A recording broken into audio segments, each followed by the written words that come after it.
I honestly cannot believe we're about to go into 2020. But it's time to get serious, and my finances are one of my major goals, as you all know. So we're gonna talk about my January goals, and I'm also going to show you my budget for January 2020. Honestly, January is not gonna be that exciting in my finance world because I'm not making that much extra income. Things could change, but I don't think so right now. So that basically means I'm not gonna be able to put a lot of extra money to my debt. I'm going to show you the breakdown of my budget in just a moment. But first I want to talk about my major goals for January. In my previous video, I talked about my financial goals for 2020 as a whole, but I do want to focus each month as well. Something difficult for me to differentiate is between my finances and my business because these two are related. So there are some things that are, of course, money related when it comes to my business. The biggest one being the money that I can make. So that is gonna be included a little bit. Basically, I just want to increase my revenue for January. That doesn't mean I would make that extra money in January. It would be a couple of months later. So I guess I'm not gonna go too into detail about exactly what I want in regards to my business, but I do want to increase my revenue from my online business. And there's a couple of ways I want to do that. So I would like to increase the page views to my blog. I would like to get monetized on this channel. I really want to get monetized in January, but I am making that goal for the quarter. But if I can get monetized in January, that would be amazing. So if you want to help me out, just keep watching this video and also subscribe if you haven't already. I also would like to sell more courses. I have a self-discipline course in case you didn't know, and I would like to sell some more coaching spots because I am a productivity, discipline, time management coach. So I do offer that. If you're interested, I'll put my email below and you can get a free call with me. But to the more straightforward money things, the first one is, of course, no spending for January. This goes for the whole year, but we're gonna start with January because that is the beginning of the year. So goal number one is do not spend any unnecessary money, no spending money on anything outside of my budget that I'm about to show you. Number two, I want to spend less than $250 on all of my groceries and food for the month. So I've really got to pay attention to this. Ideally, I would like to spend less than $50 each week on my groceries. And then this also includes toiletries. I think I'll be good for the month, you know, on toilet paper, toothpaste, things like that. I think I'm good, but under $250 is the goal, and I will update you at the end of the month if I actually met that. Goal number three is to put $150 total to my credit card debt. This does include the minimum payments and then more for one of my credit cards. You'll see it in my budget. One thing I am concerned about, I don't really want to talk about yet on my channel. I will address it when it does come to that. There is a situation that I'm in that I don't really know where I stand financially. And it's not a good thing, but I can't really say too much about it. I will talk about it when it's all said and done, but as of right now, I don't know if I can make this larger payment of $150 on my credit cards, but that is the goal. And I'm going to try my best to do that and maybe even more, even if I do have to deal with this other financial situation. But I will try to sell a few things around my house to make up for that, and I think I'll be good. If I stay focused on, you know, making more money, selling things that I don't need, then I can make this happen and should be good. The fourth one is my money mindset. This was also a part of all of my goals for 2020, but I really want to focus on money mindset this month and, you know, just journaling and thinking differently, changing my mindset, changing my thoughts as they come up. If anything negative comes up, just looking at the positives of everything, just staying in this high energy state, because I feel really positive about my finances right now. I feel really positive about where I stand and how I'm feeling, and I kind of just want to keep this going for the month of January, and I know exactly how to do that, so I'm just going to continue this. I don't feel comfortable making a video or talking about money mindset at this point, just because it's something that I'm still working on, and until I can get better at it, then I will share that with you. But those are my main goals for January, and you know, we're gonna really stick to it and focus on them. Comment down below what your financial goals are for January 2020. But let's jump right into my budget for January. All right, my nails are not pretty like other people's, but I'm going to break down my income and my expenses for January 2020. I decided that I am going to be sharing all of my income. I wanted to include it because I think it'll be helpful for people. I am a single woman in a sense that I am not married. I live on my own. I am not supported financially in any way. So I wanted to show you exactly what I am making, exactly what I plan on spending, my budget, etc. So these are the main areas that I make money in. From work, I have a salary. I actually only get paid once a month, and I get paid on the last weekday of every month. And so basically whatever I'm spending for the month is from the previous month, if that makes sense. So my income, I will get paid on December 31st, for example, and that is the money that I will use to pay the majority of these expenses. And that number right now is $4,658. That is my full-time income. This is also not taxed. Every number in this section is not taxed. So I pay taxes on my own. And I can make a whole separate video on that if that's something you have to do, like how to calculate your taxes. But this is not taxed. So this is the money that comes into my bank account, but I have to separate my taxes, put it into a separate savings account, and then I pay quarterly taxes on that. So that is not my take-home pay. In January, I will be making $334.87 from Mediavine. Mediavine is an ad company, and if you go to my blog, I have ads that are displayed there, and that is the money that I earned from that. So this was from a couple of months ago, and then you don't get paid until like 60 days or 90 days after that month. I can't remember which one. And this comes on the 1st or 2nd of the month, it just depends. I don't think I'll get paid from AdSense for the month of January, so that'll be blank. Teachable is where I host my course and my coaching. And I sold 2 courses in November, so the payout again is there's a little bit of a waiting time. So those 2 courses, I earn $44.18. Some of the money is being held because that's just the way Teachable works, but that is what I will be earning at the beginning of January. Amazon, I will be making money. I just don't know how much it is. It'll probably be like 30 something bucks that will come at some point in the month.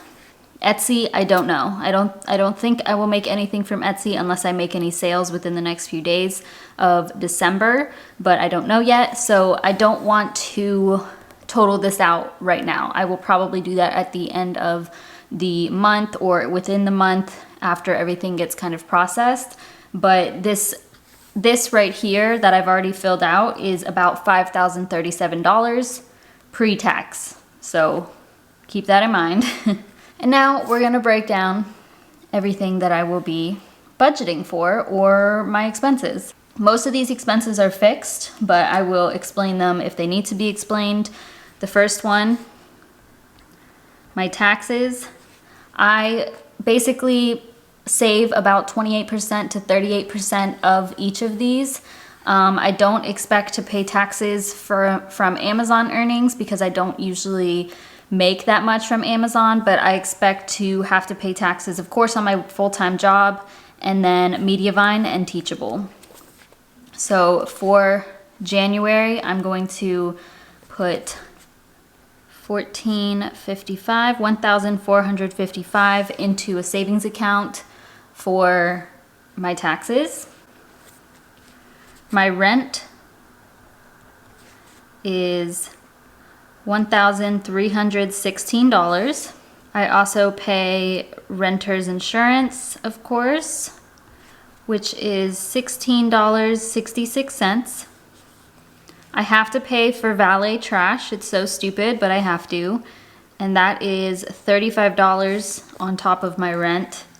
I pay for Wi-Fi, which is $50 a month. I have Google Fiber, and they're actually gonna be increasing this in February, which I'm kind of annoyed about, but that's all right. And then I have electricity for my apartment.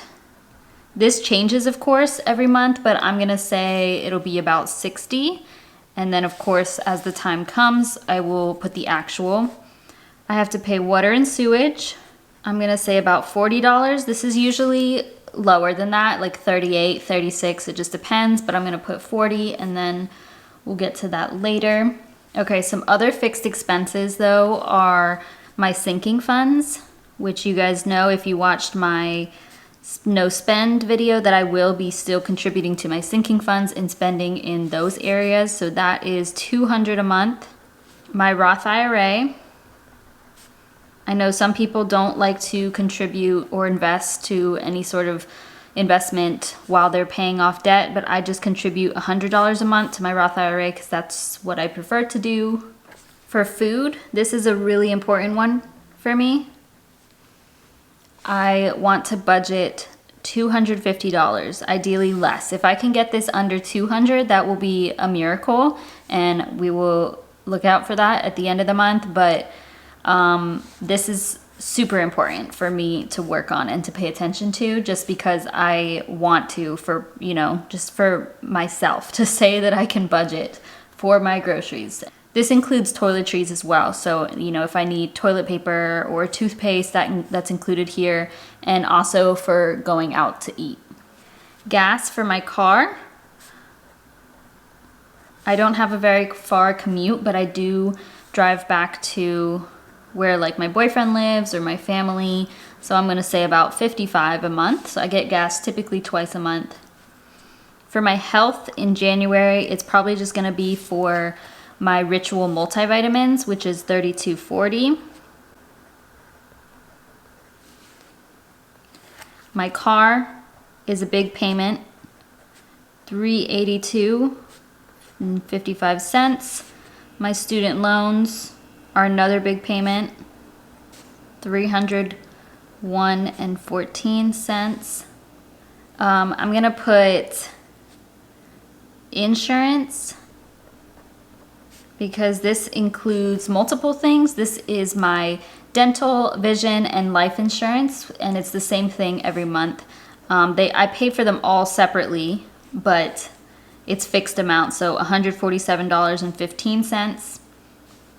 I will be paying for Spotify. That's $9.99. I pay for my phone, car insurance,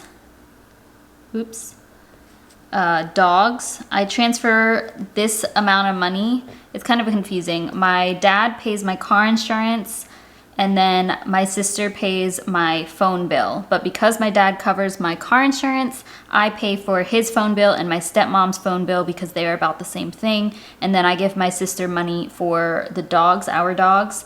And so this comes to about $277. For my business, I'm expecting about $120. I plan on investing in a logo design from a friend of mine, so he is charging about $100. I pay for G Suite. I may pay for Tailwind. I may cancel it if you're familiar with that. It's just a Pinterest scheduler. If you're not, doesn't matter. But that's what I'm expecting, and this is basically coming from any earnings that I make from my side hustles. And then the last thing, this is going to be Bank of America credit card and Capital One credit card.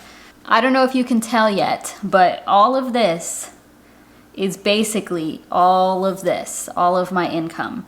And this is what I was talking about, where I basically live paycheck to paycheck. I have created this lifestyle. I am aware of that. My rent is pretty expensive. Everything else is pretty expensive.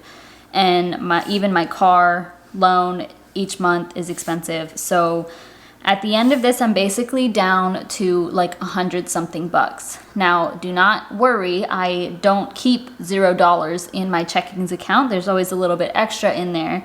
But basically what's left after this is like $140, $150 if I stick to this exact budget.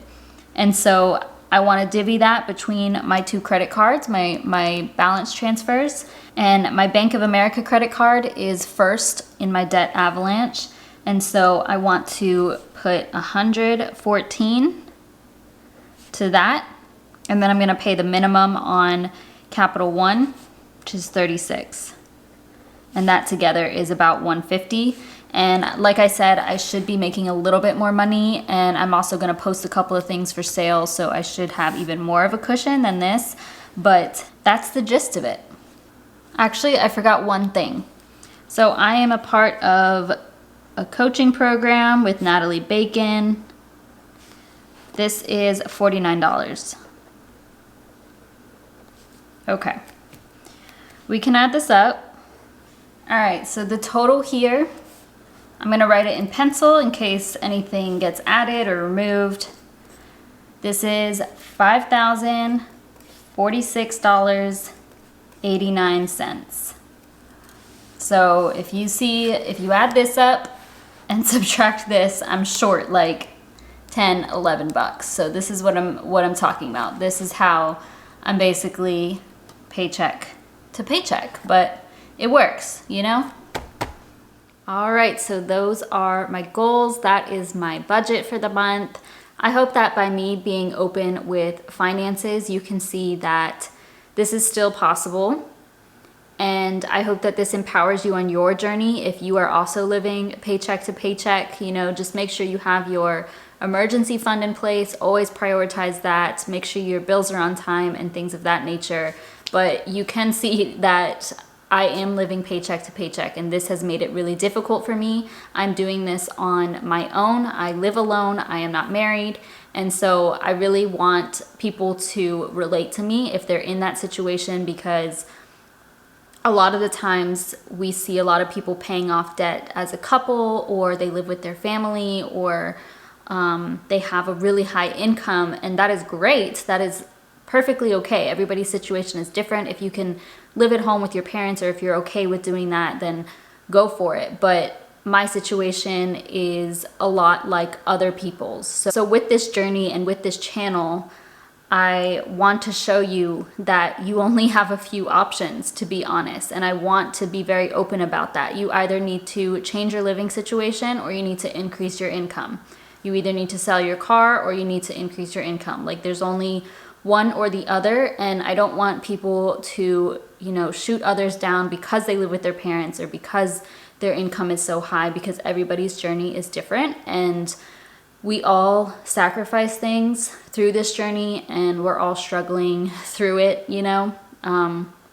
But I hope by me being open with these numbers that you can find it relatable or helpful. If you have any suggestions for my budget, please let me know. I know there's like a couple of unnecessary things in there, such as Spotify. I don't think that was something that I mentioned in my no spend year, but that is something that I am going to be paying for. But yeah, that is it. That's January 2020. I'm feeling excited for it. I hope you are too, and hopefully this motivates you and inspires you to get organized with your finances. Subscribe, like, comment down below. Follow me on Instagram, or subscribe to my blog emails. I would greatly appreciate it.